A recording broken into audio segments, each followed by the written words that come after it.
വിശ്വാസവും നാസ്തികതയും സമാന്തരമായി വളർന്നൊരു കാലഘട്ടമാണ്.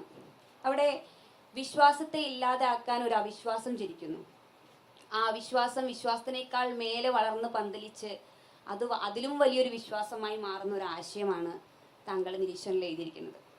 അപ്പം അത്തരത്തിൽ മറ്റൊന്നിനെയും മുറിപ്പെടുത്താതെ, മറ്റൊന്നിനെയും ഒരു പോർലുവയിൽ ഏൽപ്പിക്കാതെ വായനക്കാരൻ്റെ ചിന്തകളെ മാത്രം വെല്ലുവിളിച്ചുകൊണ്ട് ഒരു എഴുത്തുക എന്ന് പറഞ്ഞു കഴിഞ്ഞാൽ ഒരു ശരാശരി എഴുത്തുകാരന് സാധ്യമാവുന്ന ഒന്നല്ല.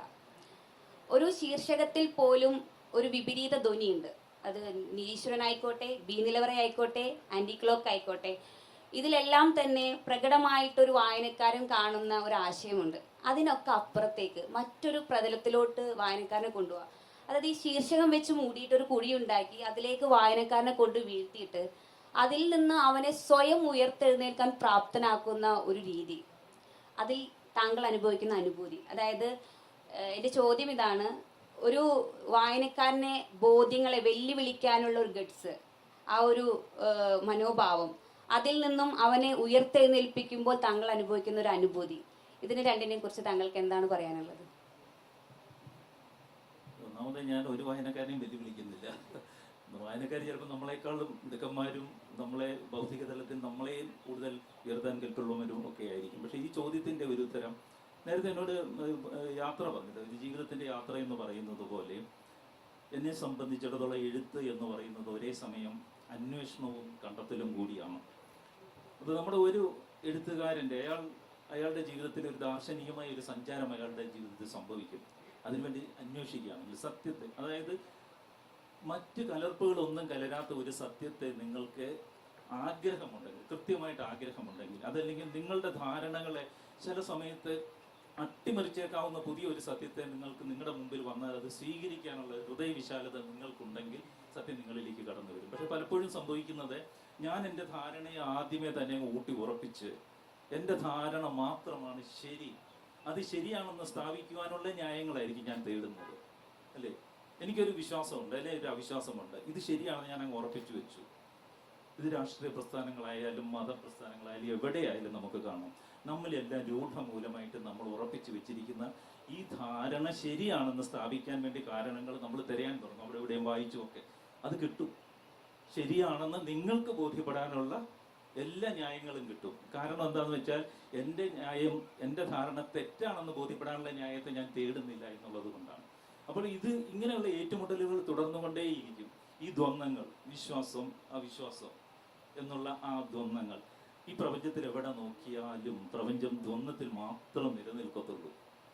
വിശ്വാസം മാത്രമായിട്ടും സത്യം മാത്രമായിട്ടും നന്മ മാത്രമായിട്ടും ഒരു പ്രപഞ്ചത്തിൽ നിൽക്കാൻ പറ്റില്ല. ഇത് നമ്മുടെ യാത്രകളെ നമ്മൾ കണ്ടുമുട്ടുന്നതാണ്. പ്രോട്ടോണിന് മാത്രമായിട്ട് സൃഷ്ടിയിൽ നിൽക്കാൻ പറ്റില്ല, ഇലക്ട്രോൺ തത്തുല്യമായിട്ട് വേണ്ടി വരും. അപ്പം സൃഷ്ടിയുടെ ബാലൻസ് എന്ന് പറയുന്നത് ഈ കൊടുക്കൽ വാങ്ങലാണ്, ഇതിലാണ് നിൽക്കുന്നത്. അതുകൊണ്ടാണ് അപ്പോൾ നിരീശ്വരൻ എന്ന് പറയുമ്പോൾ പ്രത്യക്ഷത്തിൽ ഒരു വിപരീത ഭാവം അതിൽ ധ്വനിക്കുന്നുണ്ടെങ്കിൽ വാസ്തവത്തിൽ ആ വാക്കിന്റെ അർത്ഥം കൃത്യമായിട്ട് ഉൾക്കൊള്ളാതെ വരുന്നുണ്ട്. വിപരീത ഭാവത്തിന് അതീതമായി നിൽക്കുന്നതാണ് വാസ്തവത്തിൽ നിരീശ്വരൻ എന്ന്. ആ നിരീശ്വരൻ എന്ന നോവലിലൂടെ കടന്നുപോയി അവസാനിക്കുമ്പോൾ നമുക്ക് കൃത്യമായിട്ട് പിടികിട്ടും. നിരീശ്വരൻ എന്ന വാക്കിന്റെ യഥാർത്ഥ അർത്ഥം ഈശ്വരൻ, സകല ഈശ്വര ഭാവങ്ങൾക്കും മീതെ നിരാകരിക്കുകയാണ്. നമ്മുടെ എല്ലാവരുടെ ഈശ്വര സങ്കല്പത്തിൽ ഒരു നാമരൂപാത്മകമായ ഒരു ഈശ്വര സങ്കല്പമാണ്. ഒരു ക്രിസ്ത്യാനിക്ക് യേശു എന്ന് പറയുമ്പോൾ യേശു എന്ന നാമവും ഒരു രൂപവും മനസ്സിൽ വരുന്നു. കൃഷ്ണൻ എന്ന് പറയുമ്പോൾ അല്ലെങ്കിൽ ഏത് ദൈവസങ്കല്പവും നാമരൂപാത്മകമായിട്ട് നിലനിൽക്കുകയാണ്. കാരണം നമുക്ക് നാമരൂപാത്മകമല്ലാത്ത ഒരു ദൈവസങ്കല്പത്തെ ഉൾക്കൊള്ളാൻ പറ്റില്ല. ഇപ്പോൾ ഒരു തവള ഒരു ദൈവത്തെ സങ്കല്പിച്ചാൽ അതൊരു തവളയായിരിക്കും. സിംഹം ദൈവത്തെ സങ്കല്പിച്ച സിംഹമായിരിക്കും. മനുഷ്യൻ ദൈവത്തെ സങ്കല്പിച്ചാൽ ഒരു മനുഷ്യരൂപം അല്ലെങ്കിൽ തനിക്ക് പരിചയമുള്ള കുറച്ച് രൂപങ്ങളൂടെ കൊടുക്കുവാനായിട്ട് പറ്റുകയുള്ളൂ. പക്ഷെ ഈ രൂപങ്ങൾക്കെല്ലാം അതീതമായി മീതെ നിൽക്കുന്ന ഒരു മൂന്നാം കാഴ്ചയിലൂടെയാണ് വാസ്തവത്തിൽ നിരീശ്വരൻ എന്ന. അപ്പൊ ഇവര് ആന്റണി ഭാസ്കരൻ, സഹീർ എന്നുള്ള ഈ മൂന്ന് സുഹൃത്തുക്കൾ സ്വയം ആഭാസ സംഘം എന്ന് വിശേഷിപ്പിച്ചുകൊണ്ട് നിലനിൽക്കുന്നതിനെ എല്ലാം എതിർക്കുവാൻ അവർക്ക് അവരുടേതായ ന്യായങ്ങളുണ്ട്. അവർക്ക് പറയാനുള്ള സകല ന്യായങ്ങളും അവരുടെ ഭാഗത്ത് നിന്നുകൊണ്ട് ഈ നോവലിൽ അവതരിപ്പിക്കുന്നുണ്ട്. അതേസമയം എതിർഭാഗത്ത് നിന്നുകൊണ്ട് പറയാനുള്ള സകല ന്യായങ്ങളും ഈ നോവൽ അവതരിപ്പിക്കുന്നുണ്ട്. അപ്പൊ ഇത് രണ്ടിൽ ഏതെങ്കിലും ഒരു പക്ഷത്തു കൂടിയായിരിക്കും വായനക്കാരൻ സഞ്ചരിച്ചു പോകുന്നത്. പക്ഷേ ഇതിന് രണ്ടിനും കൂടെ മീതെ നിന്ന് നോക്കേണ്ട ഒരു ഘട്ടത്തിലേക്ക് വായനക്കാരൻ എത്തേണ്ടി വരും.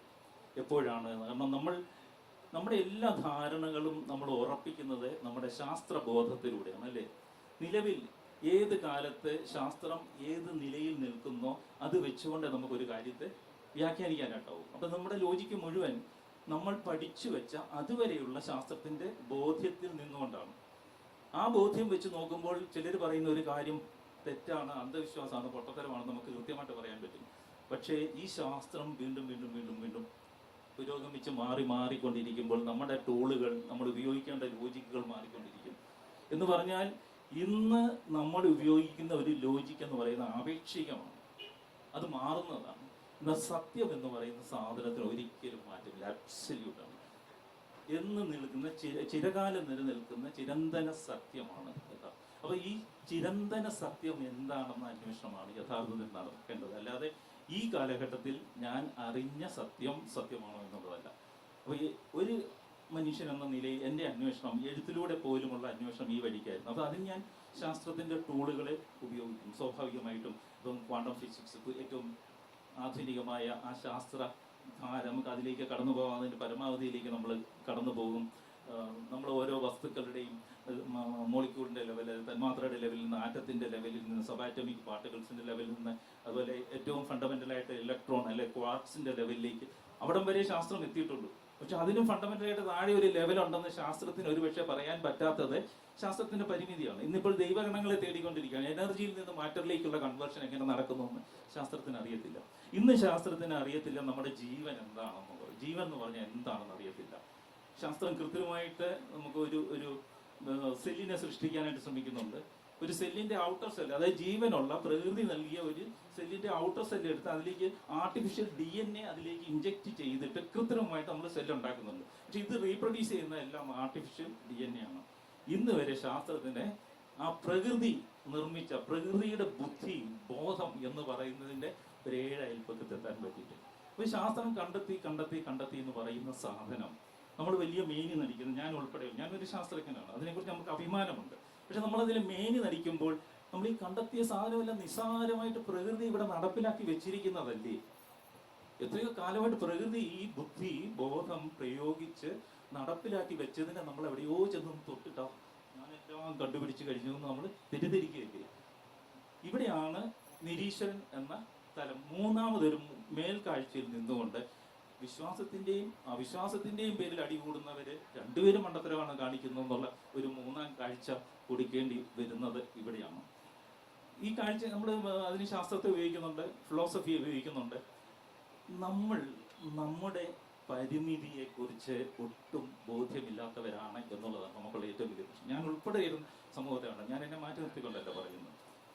നമ്മൾ ഭൂമിയിൽ ജീവിക്കുന്നു, നമുക്ക് 9 നവഗ്രഹങ്ങൾ ചേർന്ന ഒരു സോളാർ സിസ്റ്റം ഉണ്ട്. നമുക്ക് ഭൂമിയുടെ അപ്പുറത്ത് ചന്ദ്രനിലേക്ക് പോലും നമുക്ക് ആക്സസ് ഇല്ല. അപ്പൊ അങ്ങനെയുള്ള കോടിക്കണക്കിന് സോളാർ സിസ്റ്റംസ് ചേർന്ന ഒരു മിൽക്കി വേയിൽ, ഒരു ആകാശഗംഗയിലാണ് നമ്മൾ ജീവിക്കുന്നത്. നമ്മുടെ സോളാർ സിസ്റ്റം പോലെ കോടിക്കണക്കിന്, ഇതുപോലെ കോടിക്കണക്കിന് മിൽക്കി വേസ് ഈ പ്രപഞ്ചത്തിലുണ്ട്. എന്നാലോചിച്ച് നോക്കിയേ, അത്രയും വലിയ വാസ്റ്റായിട്ട് വിശാലമായിട്ടുള്ള ഈ പ്രപഞ്ചത്തിന്റെ ഏതോ കോണിൽ പെട്ടുപോലെയുള്ള ഒരു ഭൂമിയിൽ ഇരുന്നുകൊണ്ട് നമ്മളെല്ലാം മനസ്സിലാക്കി എന്നുള്ള ഒരു തെറ്റിദ്ധാരണയിൽ നമ്മുടെ ഈഗോ മാത്രമാണ് അവിടെ നമ്മൾ വലുതാക്കി വീർപ്പിച്ച് വെക്കുന്നത്. നിസ്സാരത ആലോചിച്ച് ഞാൻ പലപ്പോഴും പ്രയോഗിക്കാനുള്ള ഒരു ഉപമയുണ്ട്. ഇപ്പൊ ഇവിടെ നമ്മളൊന്ന് തൂക്കുകയാണെന്ന് വിചാരിക്കുക, തൂത്ത് കഴിഞ്ഞാൽ ഇവിടെ മുഴുവൻ പൊടി പടർന്നു വിചാരിക്കുക. ഈ നിറഞ്ഞ പൊടി നിറഞ്ഞ ഇത് നമ്മുടെ പ്രപഞ്ചമാണെന്ന് വിചാരിക്കുക, യൂണിവേഴ്സ്.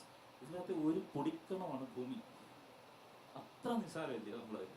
അപ്പൊ അത്ര നിസ്സാരത്തിൽ നിസ്സാരമായ ഒരു പൊടിക്കണത്തിന്റെ ഏതോ ഒരു കോണിൽ ഇരുന്നുകൊണ്ട് നമ്മൾ വിശ്വാസം പറയുന്നു, എന്റെ മതം പറയുന്നു, എന്റെ രാഷ്ട്രം പറയുന്നു, അങ്ങോട്ടും ഇങ്ങോട്ടും വെട്ടുന്നു, കൊല്ലുന്നു. നമ്മൾ എന്തൊരു മണ്ടത്തരം കാണിക്കുന്നു നമ്മൾ ചിന്തിക്കുന്നില്ല. അപ്പൊ നമുക്ക് പറ്റുന്ന എന്താന്ന് വെച്ചാൽ ഇതാണ് നമ്മൾ ചെയ്യുന്നത് എന്ന ബോധത്തിലേക്ക് നമുക്ക് എത്തിച്ചേരാൻ പറ്റുന്നത്. ഇങ്ങനൊരു താരതമ്യം നമ്മുടെ മനസ്സിലുണ്ടായാൽ ഇത്രയ്ക്ക് നിസ്സാരത്തിൽ നിസ്സാരമായ ഒരു മനുഷ്യൻ എന്ന ഒരു ഉണ്മയാണ് നമ്മൾ ഈ പർവ്വതീകരിച്ച് പ്രപഞ്ചത്തേക്കാൾ വലുതാണെന്ന് തെറ്റിദ്ധരിച്ചിരിക്കുന്ന ഒരു ധാരണ ഉണ്ടായി കഴിഞ്ഞാൽ നമുക്ക് അവിടെയാണ് നമ്മുടെ വിനയം തുടങ്ങുന്നത്, അല്ലേ? നമുക്കൊന്നും അഹങ്കരിക്കാനില്ല എന്നുള്ള ഒരു തോന്നൽ അവിടെ നിന്നാണ് തുടങ്ങേണ്ടത്.